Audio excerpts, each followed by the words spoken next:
안녕하세요.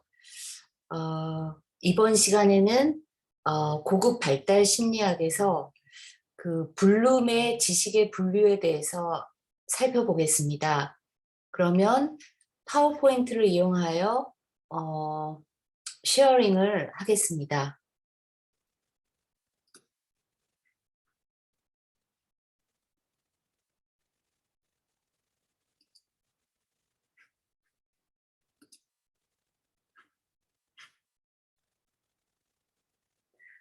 우리의 지식의 목적은 무엇일까요? 지금 현재 발달 심리학을 배우고 있는데 여러분들이 이 발달 심리학을 배우는 목적이 상담사가 되려는데 있는 걸로 알고 있습니다.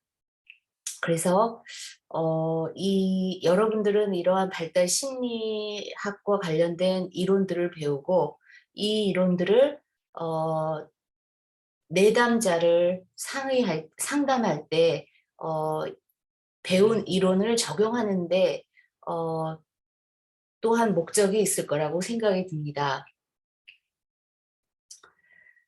그리고 또한 여러분들이 이 발달 심리학을 배워서 그 상담을 받는 사람들, 내담자들의 그 상태를, 심리적인 상태를 평가하는데도 평가하고, 그리고 그리고 그 상담을 통하여 이 클라이언트들이 그 심리적인 정신 건강이 이렇게 증진된 이후에 이 상담 과정이 과연 잘 됐는지, 어디가 부족한지 그러한 과정을 평가하는 데도 사용할 수 있습니다. 그래서 우리가 배우는 이러한 이 이론에는 단순 지식을 포함하여 적용과 평가, 그 많은 과정을 포함하고 있습니다. 그리고 상담이 앞으로 변화되어야 할 부분은 무엇인지 이제 그러한 것들을 어, 알아볼 것인데요. 오늘 그 블룸이라는 사람이 이러한 지식에 관련돼서 분류법을 제시를 했습니다. 우리가 많은 지식이 있는데 그러한 지식들을 어떻게 분류하는지, 분류했는지 그것들을 이 시간에 정리하였는데요. 첫 번째, 지식의 가장 낮은 단계의 그 목표는 단순 지식 획득에 있습니다. 단순 지식이라고 하면은 어떤 공식을 기억한다거나 어떤 이론을 배운다거나 과학 원칙을 암기하는 것, 그런 것들이 포함이 될 수 있습니다. 또는 피아제나 프로이드의 그 이론을 배운다든가, 또는 원의 면적을 계산하는 공식을 외우는 것, 이런 것들이 포함됩니다. 그리고 포유류에는 고래나 인간 등등이 사람들이 포함된다는 것, 그런 것들을 단순 지식을 우리가 외우는 것인데 이것이 그 블룸의 첫째 단계에 포함이 됩니다. 그리고 두 번째 단계는 이해 단계의 정보인데요. 교육을 우리가 할 때 그 어떤 목표를 세우게 됐는데요. 그 두 번째 단계는 어떤 정보를 이해시키는 것입니다. 예를 들어서 어떤 그래프를 제시해서 그 그래프의 상관관계를 알아보고 그 그래프를 해석하는 것을 이해하는 것, 이해시키는 것이 교육의 두 번째 단계일 수 있습니다. 그리고 어떤 우화나 명언을 이해할 수 있도록 하는 것이 그 이해 단계의 정보인데요. 예를 들어서 그 소크라테스가 너 자신을 알라 그러한 말을 했는데 이 명언을 어떻게 이해하고 계시나요? 어, 많은 분들도 동의하시겠지만 남을 지적하기 전에 자신의 단점을 먼저 이해하라는 그런 의미로 해석이 됩니다. 그렇듯이 교육 목표의 그 두 번째 단계는 이해를 시키는 그러한 단계로 어, 이렇게 정보를 이해하도록 하는 데 있습니다. 그리고 교육의 세 번째 목적은 적용 단계에 있습니다.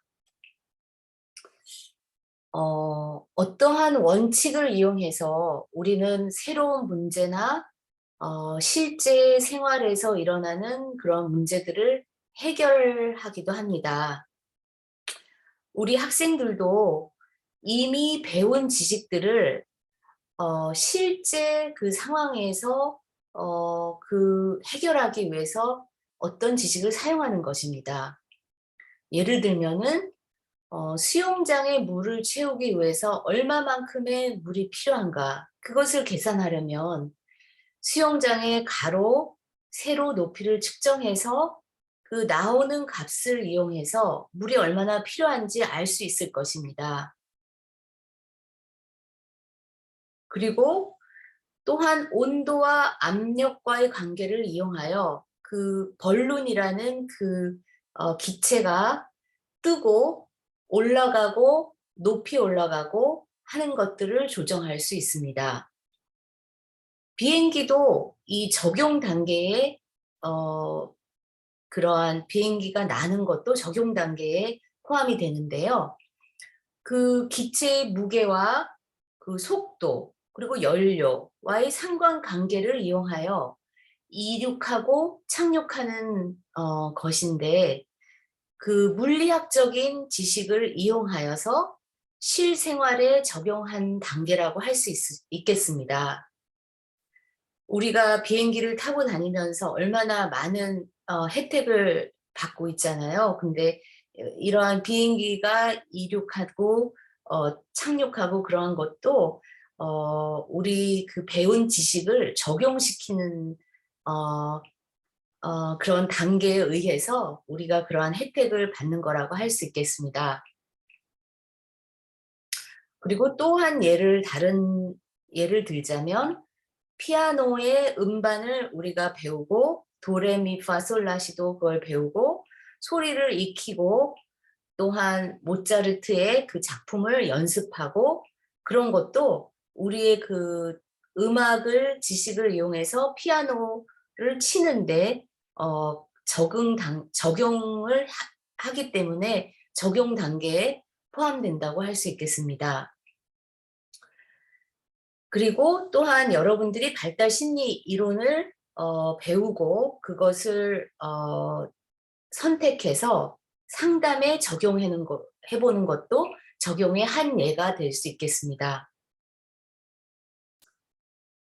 네 번째, 분석에 관련돼서 교육의 목표는 정보를 분석하여 작은 부분으로 쪼개거나 다시 재조직하는 것이라고 합니다.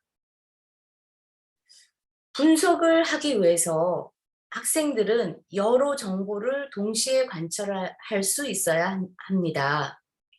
예를 들어서 우리가 미국의 학교 시스템과 한국의 학교 교육 시스템과의 대조를 하는 것이 이 분석의 단계라고 할 수 있겠습니다. 또한 학생들이 어떠한 이야기를 듣고 그 스토리 내에서 주제를 찾아내고 그리고 그 주요 인물들을 분석하고 그 주인공들의 역할을 비교 분석하는 것이 그 분석의 예가 될 수 있겠는데요. 우리가 교육을 목표를 세울 때 분석을 목표로 할 수 있겠습니다. 다섯 번째, 종합을 목표로 우리가 교육 계획을 세울 수 있습니다. 어, 이 교육의 목표가 부분적인 요소들을 종합하여 어떠한 것을 창조하는 것인데요. 예를 들어서 우리가 가지고 있는 기술을 이용해서 새로운 제품을 창조하는 것이라고 할 수 있습니다. 음악가가 작곡을 하는 것, 그리고 베토벤이 운명이라는 곡을 자신의 음악적 기술을 사용하여, 지식을 사용하여 창조하는 것, 그리고 사과가 떨어지는 것을 관찰하고 지구의 중력을 발견한 뉴턴도 이 자신의 그 기술을 종합하여 하나의 원칙을 발견했습니다. 그리고 외국어를 사용하여서 새로운 문장을 만드는 것, 언어의 주어, 동사를 사용하여 말을 하고 외국어를 알아듣는 것 또한 우리가 부분적인 지식을 종합하여 창조하는 그러한 행동이라는 것입니다.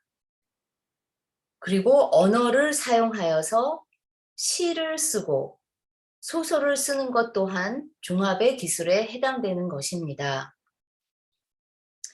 시인들이나 소설가들은 자신의 경험과 지식을 이용하여 종합 예술로 표현한다고 말할 수 있습니다. 지식의 종합은 아주 높은 수준의 지식입니다.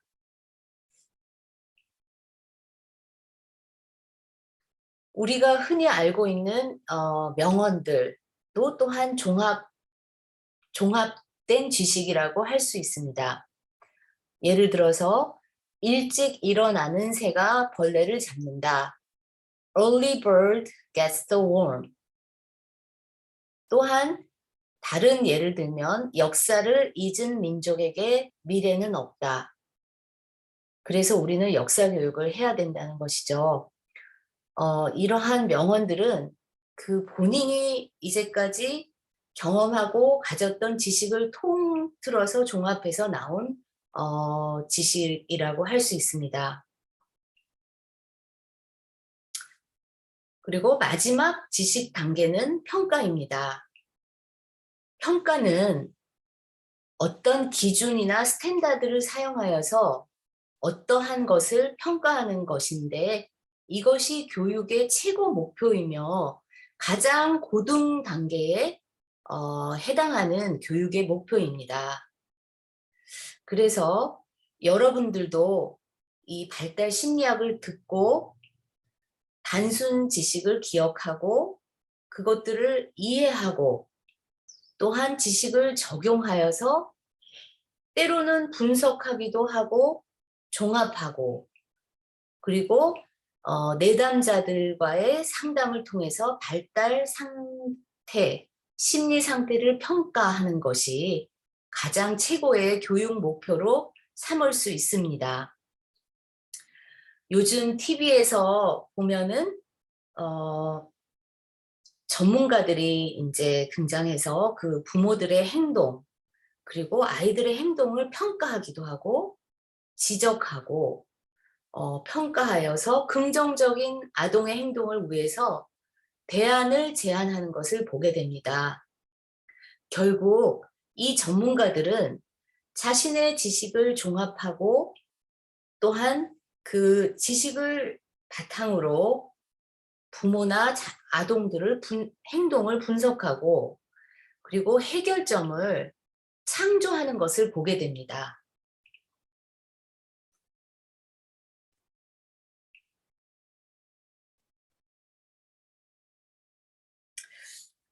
또한 다른 예를 들자면 애플과 IBM 컴퓨터를 비교하여서 강점과 약점을 알아보고 그 소프트웨어 사용 측면이나 파워면이나 여러 가지 측면에서 비교하여 보고, 그리고 이러한 두 회사 간의 그 컴퓨터의 그 능력을 평가하는 것. 이러한 평가를 위해서는 첫 번째부터 다섯 번째까지 그 지식을 모두 사용해야 할 수 있습니다.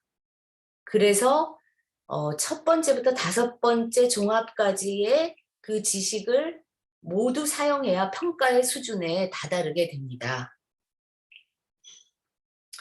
그래서 앞으로 상담가나 카운셀러가 되실 여러분들은 여러분들이 목표로 하는 단계를 선택할 수 있습니다. 어린 그 초등학교 학생들에게 평가를 목표로 하는 것은 어려움이 있을 수 있습니다. 초등학생들은 단순 지식을 기억하는 것, 문법을 외운다거나 노래를 배우기, 또 가사를 기억하고 음을 기억하는 그러한 지식의 단계에서부터 이러한 노래를 이용하여 암기를 향상하기 위해서 적용한다든가 하는 교육 목표를 세울 수도 있습니다. 그리고 또한 아동의 발달 단계에 따라서 시를 창작할 수 있는 교육 목표를 세울 수도 있다고 봅니다. 구름의 그 교육 목적은 단순한 단계에서 복잡한 단계로 나타나 있는데, 상담가나 교사가 필요에 따라서 그 교육 목표를 사용할 수 있습니다. 평가라는 창의 단계의 교육 목표, 맨 마지막 단계는 기본 지식이 첫 번째 하위 지식이 획득되어야 가능하고, 따라서 교사나 상담가는 이러한 교육의 목표를 잘 조합하여서 목표를 가져야 될 것 같습니다. 우리 한국 그 대한민국의 교육 시스템을 보면은 첫 번째 단계 지식 획득에 많이 치중되어 있는 경향이 있습니다. 단순 지식을 외우고 암기하고 테스트하는 경향이 많습니다. 하지만 인간의 뇌는 창의력이 뛰어납니다. 모차르트의 그 천재적인 음악도 어린 시절부터 나타나기 시작하였기 때문에 이러한 것들을 잘 조합하여 교육 목표나 상담 목표를 삼으시기를 바랍니다.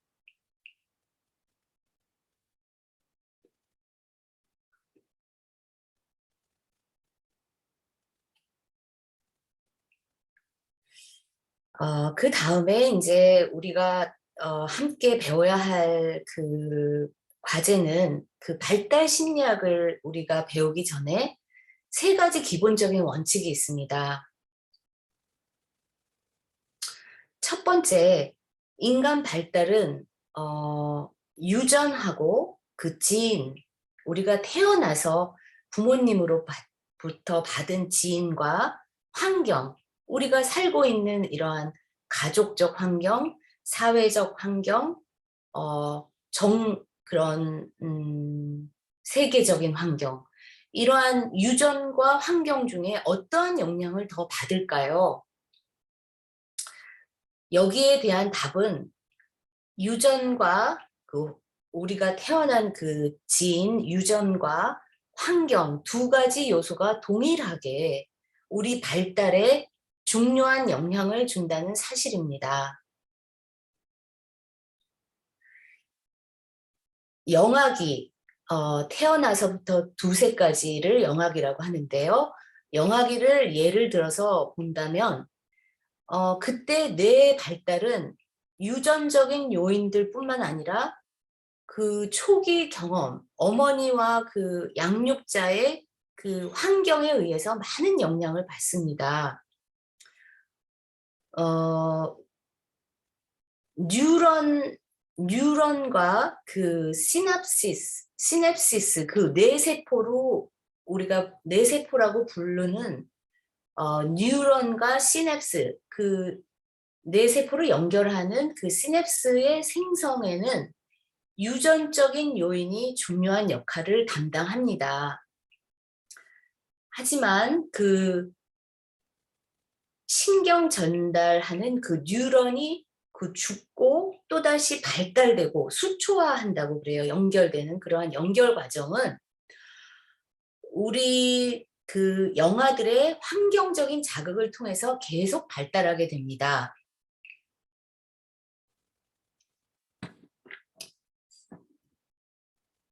그 유전적인 요인을 좀 더 예를 들어서 보자면 신체 발달, 눈, 또 눈의 색깔, 피부 색깔, 부모님으로부터 받은 모든 세포 안에 저장되어 있는 프로그램화되어 있는 그 유전자의 발달로 인해서 나타나는 특징을 말합니다.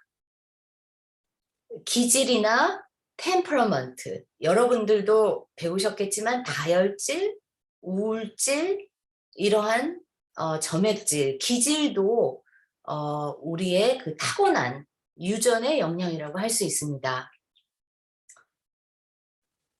그 기질의 예를 들어보면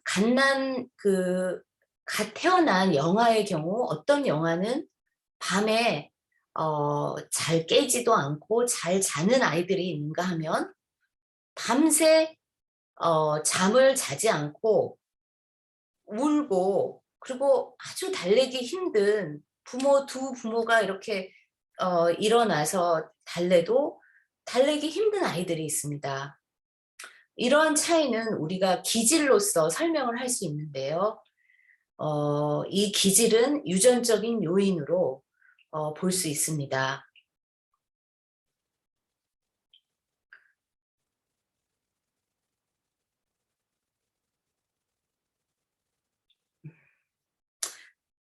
발달 심리학자들은 우리가 타고난 그 유전 기질 그리고 환경 중 어떠한 요인이 인간 발달에 더 많은 영향을 미치는가 하는 데 많은 관심을 가지고 연구를 했습니다. 예를 들어서 알코올 중독자의 경우 또한 정신병의 경우 이러한 질환이 유전적인 영향이 크다면 얼마나 많은지 50%인지 그 이상인지 아니면 환경으로 우리가 바꿀 수 있다면 얼마나 환경이 중요하게 작용할 수 있는지 우리의 그 치료에 많은 영향을 미치기 때문에 이러한 그 정신질환이나 이런 것들이 환경과 유전이 어떤 것이 더 영향을 미치는지 많은 관심이 있었습니다. 우리 그 환경에 그 영향을 미치는 예를 하나 살펴보겠습니다. 임신 중에 그 태내 환경에 대해서 생각을 해보겠는데요. 태아가 태내에 있는 동안에 대부분의 어머니가 섭취하는 약물은 태반을 통해서 태아의 그 뇌 발달 그리고 전체 그 신체적 발달 그 호르몬에 영향을 주고 직접 영향을 미칠 수 있습니다. 이 태아 알코올 증후군이란 Fetal Alcohol Syndrome FAS라고 합니다. FAS를 여러분도 들어본 적이 있을 것 같습니다.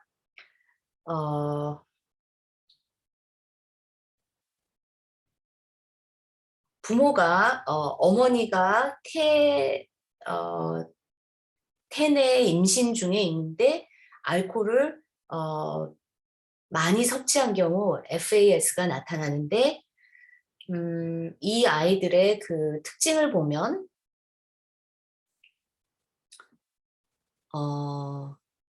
얼굴이 평평하고 그리고 눈의 그 오프닝, 그 열리는 부분이 작게 나타나고, 입술의 그 입술 위의 입술도 현저하게 가늘게 나타나며, 그리고 코와 입술 사이에 인중이라고 하죠. 인중이 밋밋하며 굴곡이 없는 그러한 얼굴 모양새의 특징이 있습니다.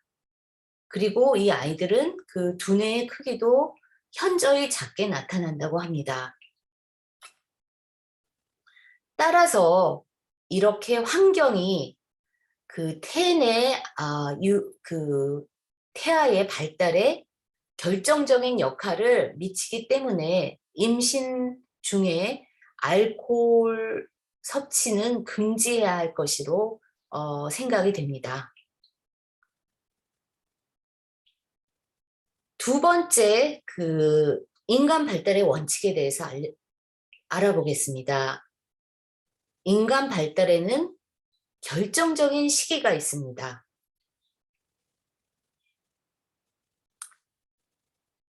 임프린팅이라는 그 오리의 각인 현상을 한번 알아보겠습니다. 오리들은 처음에 알에서 깨서 15시간 동안 처음 움직이는 물체를 따라다닌다고 합니다.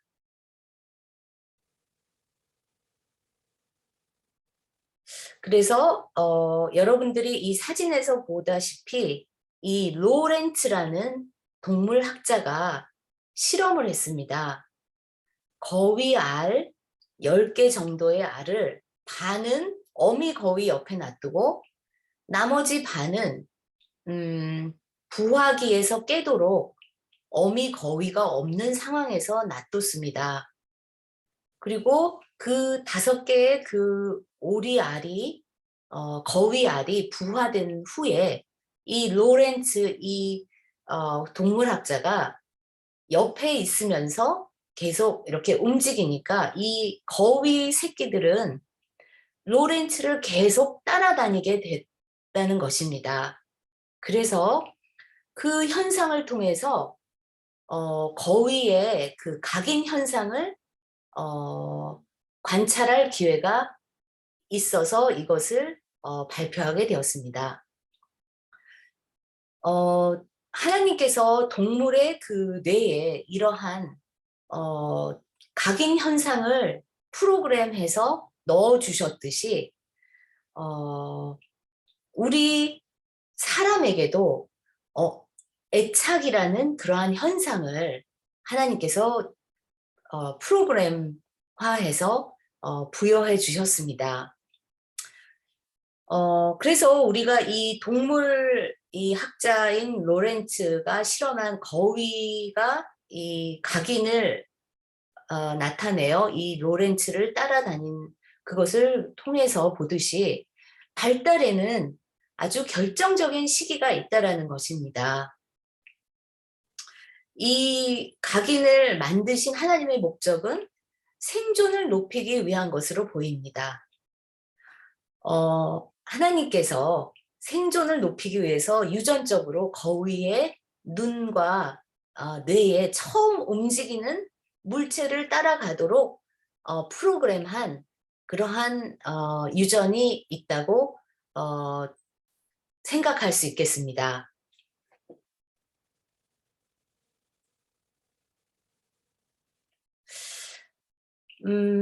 우리가 그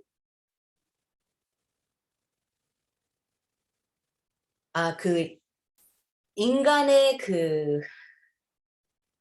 인간과 그 오리의 그 애착이나 고착 현상에 대해서 알아봤는데요. 언어에도 우리가 결정적인 시기가 있다고 합니다. 과학자들이 이제 처음 이렇게 발표한 그러한 이야기는 프랑스 아베용이라는 마을에서 발견된 빅토르라는 그러한 소년이 있었습니다. 이 소년은 11살에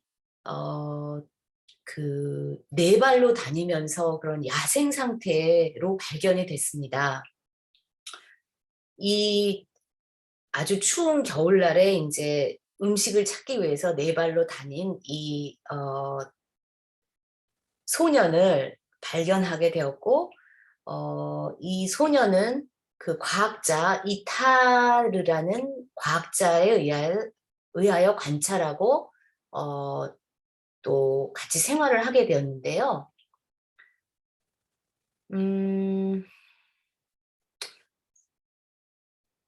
그 기록에 따르면 이 소년을 늑대 소년이라고 했어요. 왜냐하면 네 발로 다니고 커뮤니케이션 언어가 전혀 안 되고 인간 사회로 이렇게 40년, 30년 동안 같이 살았는데도 어, 커뮤니케이션이 안 되고 그래서 늑대 소년이라고 불렸는데요. 이 늑대 소년은 인간 사회에서 계속 오랫동안 살아도 네 발로 다니고 썩은 고기를 좋아하고 옷 입는 것을 싫어하고 그리고 바닥에서 자고 하는 야생적인 그런 행동 방식을 오랫동안 고수했다고 해요. 그래서 몇 년 동안 이타르 이 과학자가 적응을 시켜서 인간의 그 사회 그 룰을 규범을 서서히 이제 가르쳤는데 아주 서서히 이 늑대 소년은 배웠고 이 30년이 지나도 할 수가 없었던 것이 바로 언어였다고 해요. 30년 동안 두 가지, 세 가지 정도 단어, 그리고 문장을 말하는 것이 아주 제한적으로 말을 했고요. 결국은 말하는 법은 배우지 못했고 그냥 소리를 내는 것으로 커뮤니케이션을 했다고 합니다. 그리고 또한 이 늑대 소년 빅토의 이야기 외에도 미국 캘리포니아에서 진이라는 그러한 저기 여자아이가 이제 연구의 대상으로 이제 나타났는데 이 진이라는 아이는 부모님이 어뷰즈를 하고 그 어머니는 제대로 진이를 돌봐줄 수가 없었어요. 그래서 이 진이라는 아이는 사회적인 그런 상호작용이 거의 없는 상황에서 13살 반에 이제 발견이 된 거예요. 그래서 그런 언어적인 그런 자극도 전혀 없었고 대화도 단절되고 그래서 그 첫 번째 발견됐던 늑대 소년처럼 이 아이도 뒤늦게 이제 그 부모의 어뷰즈에 의해서 언어 발달이 정지가 된 상태에서 이제 이 아이를 발견하게 됐는데요. 이 진이도 20살 때가 됐는데도 I하고 U를 구분하지 못했다고 합니다. 우리가 헬로우라고 했을 때 헬로우라고 하는 그러한 리스반드를 답을 하지 못했고 3단어 이상 문장을 만들지 못했다고 합니다. 그래서 결국 우리의 그 언어는 아주 결정적인 시기가 있다고 볼 수 있겠습니다. 그래서 이 결정적인 시기를 놓치게 되면은 아무리 훈련을 해도 거의 말을 할 수 없다고 합니다.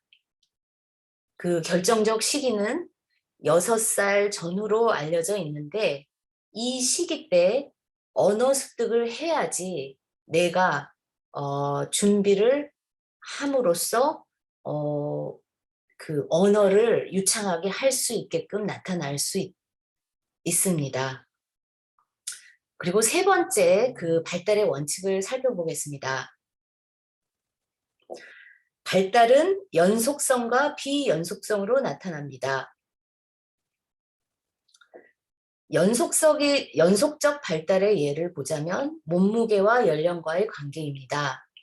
예를 들어서 영아부터 청소년까지 나이가 들수록 몸무게는 지속적인 그러한 증가 곡선을 나타냅니다.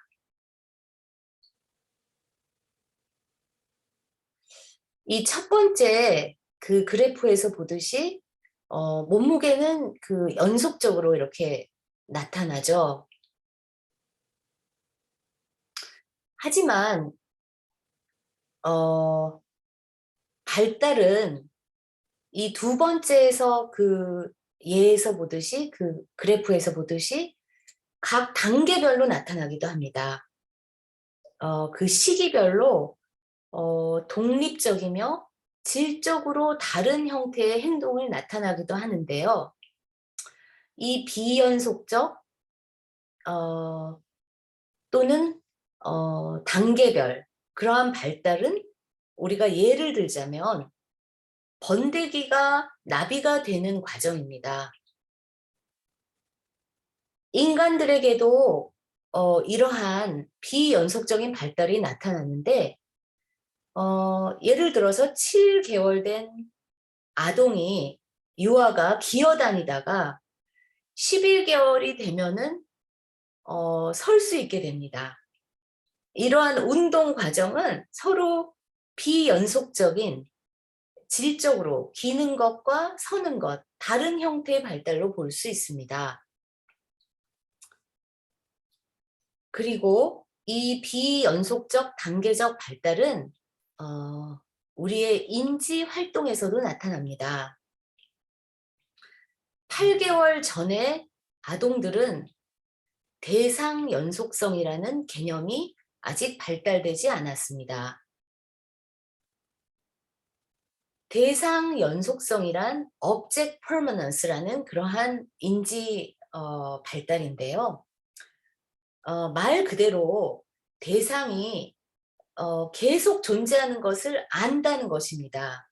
즉 우리가 보지 않고 만지지 않더라도 그 대상이 여전히 존재한다는 것을 아는 인지적인 능력입니다. 그래서 8개월 이전에는 아이가 좋아하는 장난감을 이렇게 헝겊으로 덮여서 보이지 않으면 아동은 그것은 존재하지 않는다라고 생각합니다. 하지만 8개월 이후가 되면은 자기가 좋아하는 장난감이 그 헝겊이 덮이더라도 이것이 대상이 존재한다는 것을 알고 이 헝겊을 치우고 장난감을 가지고 오게 됩니다. 이 대상 연속성은 아동들의 애착 행동에 크게 영향을 주게 됩니다. 예를 들어서 8개월 이후의 아동들은 엄마가 보이지 않게 되면 엄마가 있다라는 것을 알게 된다는 것입니다. 그래서 엄마가 올 때까지, 돌아올 때까지 막 울게 됩니다.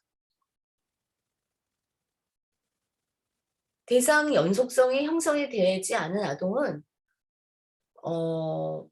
보이지 않는 것은 존재하지 않는다. 보이는 것이 존재한다. 보이는 것만 존재한다. 이제 그렇게 알게 되는 것이죠. 그래서 8개월 이전의 아동은 대상 연속성이 없는 그 인지 기능에서 그 대상 연속성이란 그 기능이 발달하면서 질적으로 다른 인지 발달이 일어난다는 것을 알 수 있습니다. 그래서 우리 인간의 발달은